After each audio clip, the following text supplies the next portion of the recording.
Hi everyone, and welcome back to another Artifact Corner.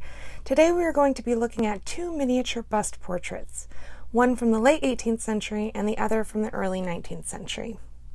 The first one we'll be looking at is a portrait of Joseph Webb Jr. He is the father of Henry Webb, who was married to R. Frances Henrietta Delord.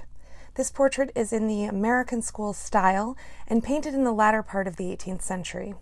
It has a gold frame, and the painting is done on ivory. While we do not know the artist, Joseph Webb Jr. was from Connecticut, so it is likely a New England artist. Joseph Webb Jr. was a patriot during the American Revolution and actually hosted George Washington in his home in 1781.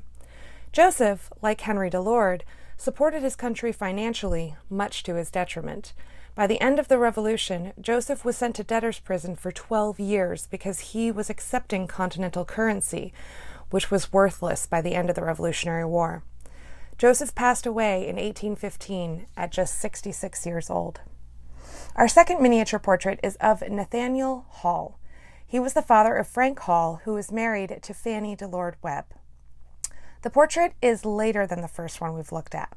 This portrait was likely painted in the middle of the 18 teens. This portrait is also on ivory and set in a gold locket.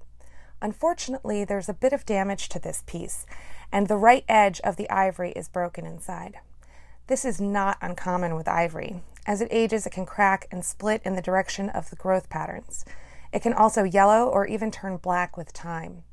Ivory artifacts are tricky to store and conserve, but this one is still in pretty good condition despite the damage. Both of these portraits may be small, but each has a very special story to tell, not only about the men in them, but also about early American art and portraiture. Thanks so much for stopping by.